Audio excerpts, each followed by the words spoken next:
misalnya udah dapat project nih, udah dapat duit nih 700.000 anggaplah, nah uang ini harus lu apain gitu. Nah itu cuma lu yang bisa jawab. Terus juga jangan pernah puas dengan apa yang udah lu capai hari ini, jangan pernah puas dengan apa yang lu capai dalam project freelance gitu. Kebanyakan orang dari yang saya lihat ya, mungkin termasuk saya sendiri ini, karena saya juga masih belajar ya di sini, saya bukan berarti saya menggurui kalian harus saya ahli dalam freelance, enggak, saya juga sebenarnya sama-sama belajar, istilahnya ini sharing aja based on my experience gitu. Kebanyakan orang ketika mengambil project, anggaplah dia project fotografi atau project desain atau project web gitu, atau project desain lah ya. Nah, setelah selesai projectnya mereka puas gitu, puas hati. Wah, akhirnya selesai dapat project, dapat duit. Nah, karena puas hati tersebut membuat istilah kalian jadi agak sedikit sombong lah ya. Nggak mau mengembangkan skill lagi karena kalian udah puas gitu. Alhasil ya desain kalian hanya itu doang, monoton. Sedangkan di dunia freelance itu inovasi terus bertumbuhan gitu. Jadi desain kalian tuh lama-kelamaan bakal kuno gitu kalau kalian nggak mengembangkan bakat kalian. Nah, maksimalkan tuh masa kuliah kalian tuh dengan mempelajari banyak hal baru. Sehingga ketika lu lulus tuh lu punya banyak portofolio gitu di beberapa bidang. Jadi ketika lu lulus nanti kalau lu mau jadi mengelamar pekerjaan startup atau korporat gitu, ingin menjadi web atau menjadi content writer ya lu udah punya portofolio gitu. Nah, apapun yang mau lu lakukan termasuk menentukan proyek yang akan diambil gitu. Pertama tuh lu harus dapetin kenyamanan gitu. Kenyamanan terhadap apa yang bakal lu lakuin tuh ya kalau lu masih takutan segala macam, takut gini, takut gitu, sudah pasti lu susah ngapa-ngapain. Jangan kan ngambil satu project, lu belajar basicnya aja nih, kalau lu nggak nyaman, ya lu pasti bakal merasa, wah gila sih ini susah banget. Makanya kenyamanan itu kunci dalam freelance. Kebanyakan orang-orang freelance tuh nggak bertahan lama atau ada yang bertahan tapi ngeluh mulu, ya karena mereka nggak nyaman dengan apa yang mereka lakukan.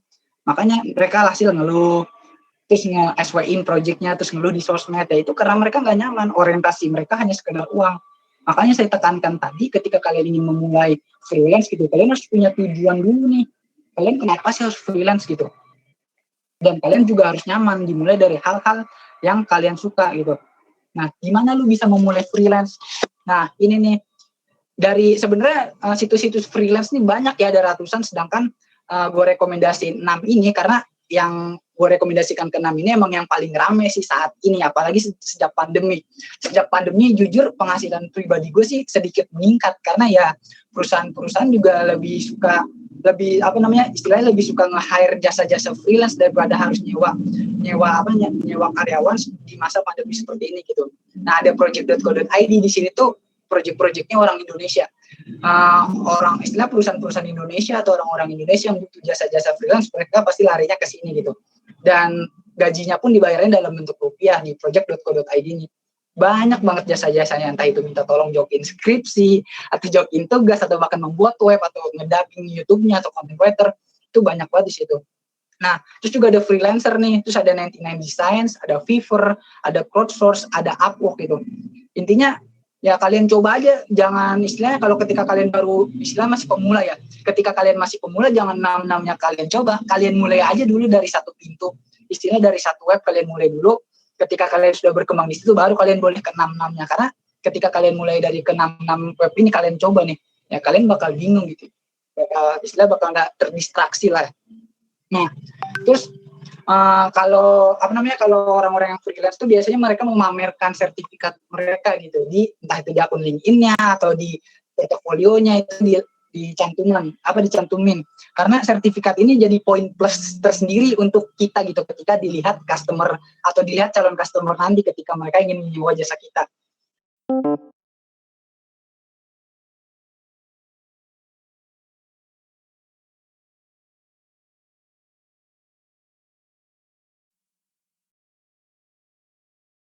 Banget sih menurut gue, nyesel kalau lu nggak dimanfaatin.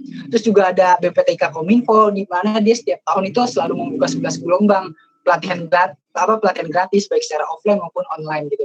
Terus ada DTS Kominfo yang setiap tahun juga dia selalu membuka kesempatan untuk belajar di bidang IT gitu. Ada beasiswa coding buat yang ingin memulai freelance di bidang mobile developer, UI UX ataupun di bidang IT lainnya. Ada project juga, ada beasiswa Bulet Hangga, ada balai latihan kerja ketika lu pengen sertifikasi yang istilahnya sertifikasi profesi yang diakui negara atau BNSP, ada Coursera, ada bootcamp seperti Enigma Camp dan Hacktive 8 atau beasiswa Skill Academy gitu.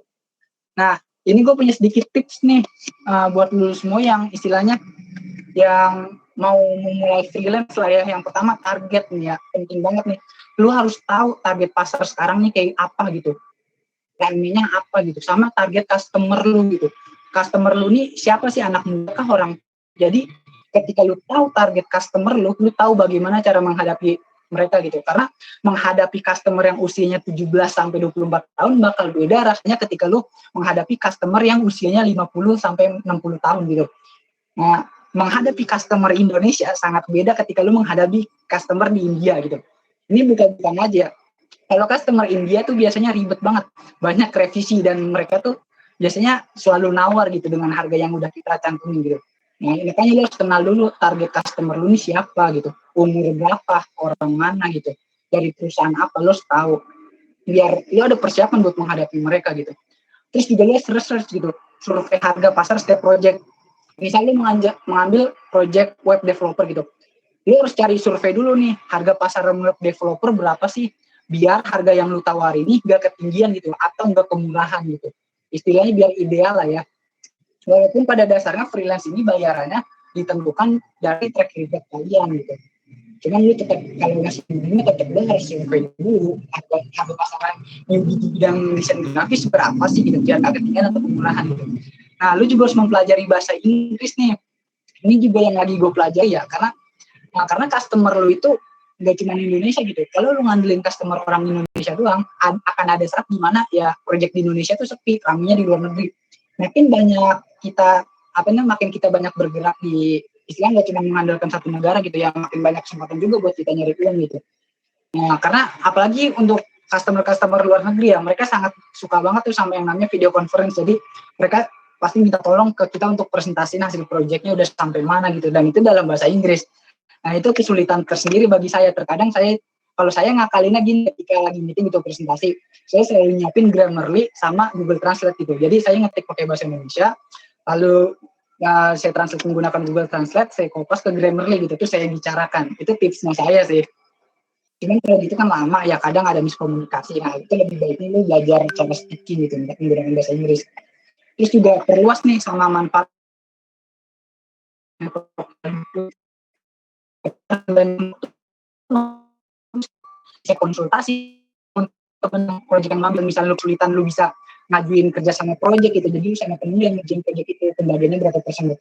Atau bisa juga ketika lu sedih proyek, lu bisa nanya nih, ada rekomendasi lowongan freelance gak sih gitu. Manfaatin networking sebaik mungkin.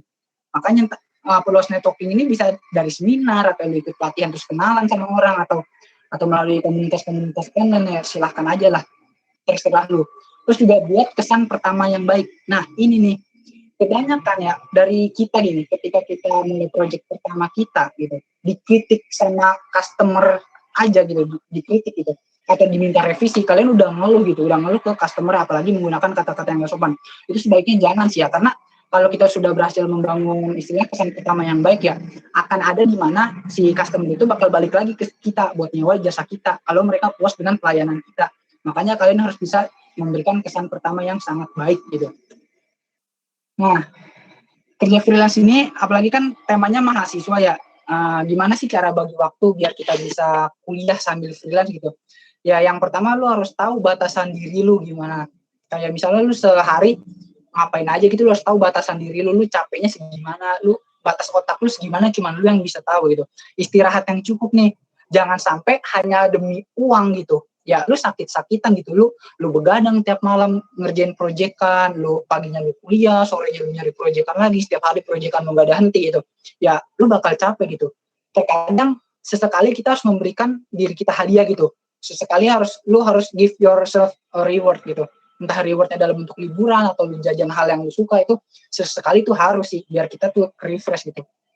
Saya manfaatkan waktu sebaik mungkin. Ini saran gue ya. Kalau lu udah kuliah gitu, kurang-kurangin deh istilahnya kayak main game atau scrolling sosmed atau push rank, itu kalau bisa kurang-kurangin. It's okay lah ya, lu boleh lu mau push rank, lu scrolling media, cuman lu harus mikir gitu. Harus dia dalam hati tuh harus pertanyakan, lu mau sampai kapan sih gitu terus gitu. Lu mau sampai kapan? Lu udah punya apa buat masa depan nanti, atau lu udah punya skill apa buat nanti ke depannya gitu. Lu harus berhenti kayak scrolling sosmed gitu. Makanya lu harus bisa memanfaatkan waktu kuliah lu dengan baik gitu. Apalagi sekarang kampus Merdeka nih, enak. Lu kuliah bebas, lu mau magang, atau mau kuliah di kampus lain, atau mau keluar negeri, itu bisa masuk ke SKS lu. Jadi ya it's okay lah, bagus kebijakan pemerintah yang sekarang. Terus juga hindari multitasking gitu. Ketika lu kuliah ya lu harus gunain waktu lu buat kuliah. Jangan sampai, apalagi kan sekarang kuliah online nih, jangan sampai lu nge-zoom terus lu sambil ngerjain proyekan tuh. Jangan sih, kalau bisa ya satu-satu aja gitu. Karena sayang kuliah lu. Kalau lu udah bayar mahal-mahal biaya semesteran atau biaya SPP tapi lu nggak dapet apa-apa, itu sayang. Makanya hindari multitasking gitu. Meskipun ya kuliah lu bayar dengan uang hasil freelance lu gitu, tapi tetap aja sayang. Terus juga buat skala prioritas. Nah, skala prioritas ini gunanya biar lu nggak istilahnya nggak terdistraksi, istilahnya nggak ngerjain apa-apa di H-1 atau nggak ngerjain tugas kuliah di H-1. Nggak ada istilah namanya the power of kebut semalam tuh, nggak ada gitu. Kalau lu udah buat skala prioritas, kayak misalnya lu ngebagi-bagi kegiatan lu jadi penting mendesak, penting tidak mendesak, tidak penting dan tidak mendesak, tidak penting dan mendesak, itu harus lu bagi-bagi. Silakan lu googling aja sih cara membuat skala prioritas seperti apa. Terus juga lu harus buat target setiap harinya. Ketika lu mendapat satu project itu, nah lu harus buat target nih, hari ini lu harus nyelesain apa dulu nih. Misalnya kayak lu desain grafik gitu. Ya hari ini gue desain ini dulu, besok pewarnaan, terus sketsa atau gimana. Atau ketika lu dapat project web developer gitu, gue harus buat HTML-nya dulu nih, besok CSS gitu. Sehingga setiap hari ini kalau bisa ada target gitu yang lu capai. Jadi project lu itu nggak molor. Project lu itu nggak sia-sia atau bahkan nggak dikeksa sama diri lu sendiri. Karena lu istilah kewalahan lah ya, jangan sampai seperti itu. Terapin aja 6 hal ini, dan 6 hal ini tuh bener-bener kepake ketika lu freelance nanti gitu. Udah sih itu aja yang bisa gue sharing. Nah, ada yang ingin bertanya nggak nih? Atau sharing di sini silahkan, mungkin ada kakak-kakak di sini yang udah freelance gitu. Mau berbagi pengalaman nggak apa-apa. Terus juga jangan lupa ya, nanti tanggal 26 jam setengah 4 ada webinar nih dari Kasyakul Anam tentang how to make a living item in Android Studio. Kece banget nih buat lu yang sedang mempelajari tentang Android Studio atau review gitu. Yang akan dimoderatori oleh Kak Jamal Minamaro. Ini di sini ada yang mau nanya atau mau sharing nggak apa-apa? Atau masih ada yang itu karena penjelasan gue mungkin kecepatan kah? Atau apa? Silakan bertanya aja.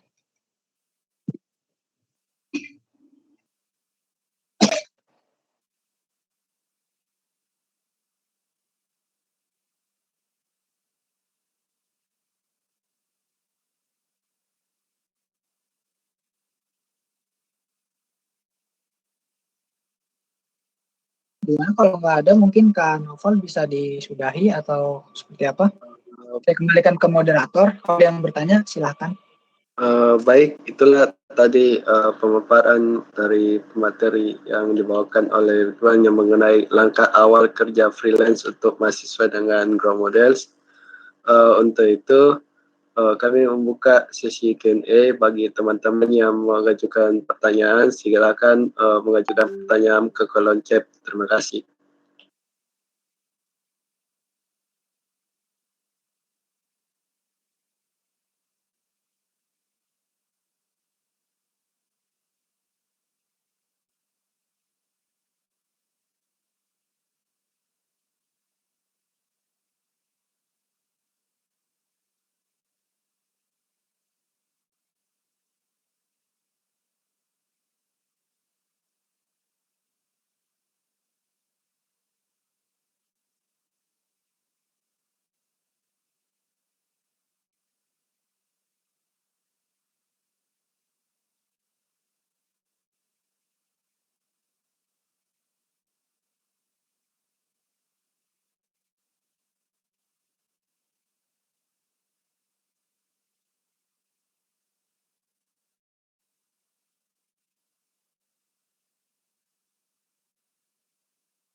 Ini ada pertanyaan dari Rajman Asma Walida. Halo Kak, ingin bertanya untuk freelance di bidang IT menurut Kak Ridwan lebih baik dikerjakan sendiri atau timnya Kak? Kalau Kak Ridwan sendiri, apa pernah mengerjakan suatu proyek sendiri? Silakan menjawab Ridwan. Oke, terkait project di bidang IT ya, ini tergantung proyeknya dulu sih kalau menurut saya. Karena kalau saya kan tipe orang yang suka kerja sendiri ya, misalnya selama saya sanggup, saya akan kerjakan itu sendiri gitu. Tapi pernah saya mendapat seorang klien gitu dari suatu komunitas gitu, disuruh membuat web dan itu webnya itu sangat kompleks gitu, harus bisa di HP dan saya merasa nggak sanggup gitu.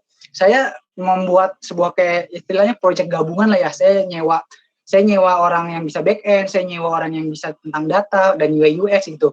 Itu kita hasil projectnya kan itu project perusahaan ya, komunitas gitu, dan itu lumayan besar gitu. Ya saya bagi-bagi tugas dan bagi-bagi penghasilan. Misal kita dapat sekian, dapat uang sekian nih, kita bagi-bagi tuh ke tim kita mau berapa persen. Jadi tergantung projectnya sih. Kalau lebih baik yang mana ya tergantung projectnya. Kalau projectnya menurut kalian susah, ya kalian bisa didiskusikan ke customer, Pak ini kalau dikerjakan dengan beberapa orang bagaimana ya Pak, kalian diskusikan dulu seperti apa. Tapi kalau kalian sanggup ya nggak apa-apa, kalian ambil aja project itu sendiri. Gitu sih kalau menurut saya gitu. Tapi kalau saya pribadi ya, selama project itu menurut saya mudah, itu akan saya kerjakan sendiri gitu. Ya karena selain uangnya untuk saya sendiri ya enak lah gitu kalau kerja sendiri. Cuman kalau emang kalian nggak sanggup gitu ya, kalian bisa kok ngajak orang atau minta rekomendasi orang ke customer juga nggak apa-apa gitu. Misalnya kalian dapat project nih susah banget nih, nah kalian bisa minta saran ke si customer, saya bisa di bagian ini Pak, nah sedangkan bagian ini saya tidak mampu Pak, nah Bapak punya rekomendasi orang nggak di bidang seperti ini gitu, silahkan aja sih gitu. Itu kalau pengalaman saya pribadi.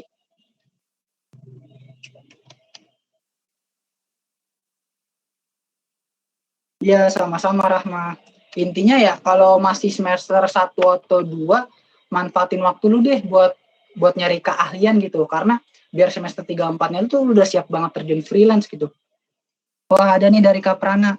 Halo Kak, saya mau bergerak di bidang Android. Biasanya kalau project freelance khusus Android atau mobile app itu kasih garansinya berapa lama ya? Itu balik lagi ke kalian ya. Kalau masalah garansi itu kalian mau ngasih garansinya berapa lama? Kalau yang saya ketahui kalau di Fiverr itu ya, mereka ngasih garansi itu revisi 4 kali revisi sama 3 kali konsultasi kalau nggak salah.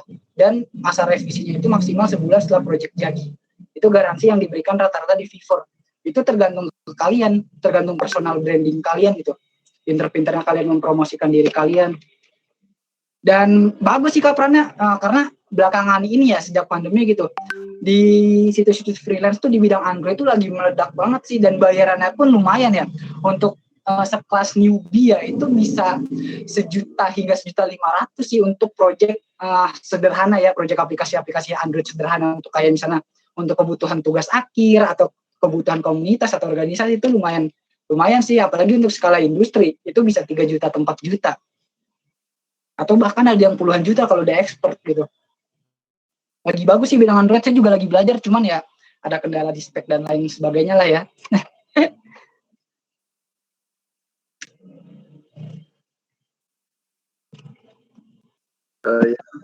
Ya, saya bertanya, kalau Karduan sendiri sekarang QA tester itu dibutuhkan ya dalam tim proyek freelance?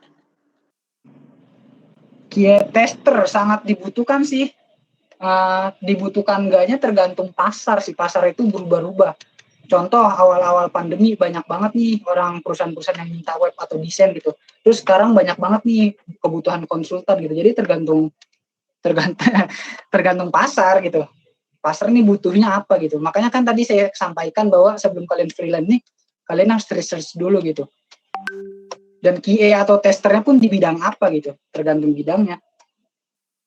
Kalau tester di bidang project aplikasi Android itu banyak sih. Ataupun di bidang telekomunikasi ada drive tester, itu menguji coba sinyal, itu banyak banget. Apalagi kan sekarang mau 5G nih, banyak banget nih freelance drive tester gitu. Ada lagi atau sudah dicukupkan? Masih ada yang lagi mau bertanya?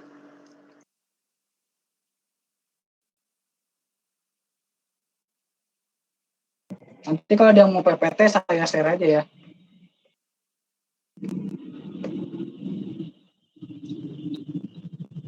Tadi kan ada beberapa kalian yang menanyakan Android nih. Jangan lupa nih besok ada How to Make a List Studio Item in Android Studio yang akan disampaikan oleh Kak Syaikul Anam jam 3:30 besok nih. Coba nih materi. Masih ada, jika tidak mungkin dicukupkan saja Kak Nova. Saya mau tanya juga sedikit kalau terkait juga di salah satu dunia pekerjaan. Kalau seumpama saya nggak lolos PNS, saya nggak lolos juga wawancara setiap cari lowongan pekerjaan, itu caranya ya cari freelance yang di mana-mana aja yang bisa bebas maupun dan sebagainya. Sebenarnya freelance itu bebas sih Kak. Bahkan ada orang ya salah satu idola saya juga sih, dia memutuskan untuk nggak bekerja gitu dan memutuskan untuk freelance. Justru sekarang mereka bangun startup dan udah jadi jutawan, itu namanya Angga gitu. Kalian bisa buka IG-nya Build with Angga gitu. Atau mungkin lo udah tahu gitu. Ya kerja freelance itu bebas. Sebenarnya nih cari uang itu gampang. Yang susah itu cari keahlian gitu. Kebanyakan orang ngeluh, gimana sih gue cara nyari duit, gimana sih gue nyari duit. Cari duit itu gampang kalau lu punya keahlian gitu. Yang susah tuh cari keahlian. Kayak misalnya lu pengen belajar Android gitu. Ya lu harus bulatin tekad, lu harus ngabisin waktu lu untuk mempelajari Android. Itu susahnya tuh di situ gitu. Nah kalau lu udah punya skill, lu nyari duit gampang. Jangan kan di bidang freelance gitu. Perusahaan-perusahaan aja kalau lu punya keahlian, lu bakal disamperin. Ibaratnya kayak gitu. Jadi buat kalian yang masih mahasiswa gitu, manfaatin mungkin gitu masa-masa 4 tahun ini gitu. Jangan sampai mendekati akhir semester atau kalian udah lulus gitu, kalian nyesel gitu. Kalian kuliah nggak dapat apa-apa gitu. Karena kuliah pun nggak harus ngandelin kampus, silahkan berkembang di luar. Silahkan ikuti pelatihan ini itu untuk kemampuan kalian, baik hard skill maupun soft skill gitu. Oh iya, satu lagi untuk freelance juga ya. Freelance tuh hard skill aja nggak cukup. Kalian harus punya soft skill. Kayak apa sih soft skill dalam freelance? Ya, lu harus bisa berkomunikasi, gimana cara berkomunikasi dengan customer. Lu juga harus bisa menyampaikan pendapat. Ya, lu harus bisa bagi waktu. Itu soft skill semacam itu tuh perlu gitu untuk freelance gitu. Kuncinya kalau freelance itu di komunikasi sih. Gimana caranya lu ngobrol tapi bisa bikin customer nyaman gitu. Itu aja sih Kak Nova. Iya. Sebelum mengakhiri, kalau misalkan nggak ada yang mau bertanya, saya ajukan gimana closing statement dari Mas Ridwan terkait webinar hari ini. Kenapa Kak? Putus-putus. Closing statementnya. Proses step apa? Closing statement. Oh, ngasih statement. Ya, bagaimana closing statement pada webinar hari ini? Ya, terima kasih buat lu yang udah hadir hari ini. Saran gue kalau lu mau nyari duit itu bisa banget belajar dari sekarang, manfaatin waktu lu. Gak ada yang gak mungkin. Gak mungkin bukan berarti gak bisa. Mulai aja dulu. Udah itu aja sih Kak. Terima kasih. Itulah tadi pada webinar hari ini yang bertemakan langkah awal kerja freelance untuk mahasiswa Grow Models. Sebenarnya itu kami mengucapkan rasa terima kasih banyak pada kalian semua untuk mengajak untuk menghadiri webinar pada malam ini. Apabila ada salah kata dari kami, sekian terima kasih banyak. Wabillahi taufiq wal hidayah. Wassalamualaikum warahmatullahi wabarakatuh. Sampai ketemu di webinar selanjutnya teman-teman. Terima kasih banyak. Terima kasih teman-teman. Selamat malam.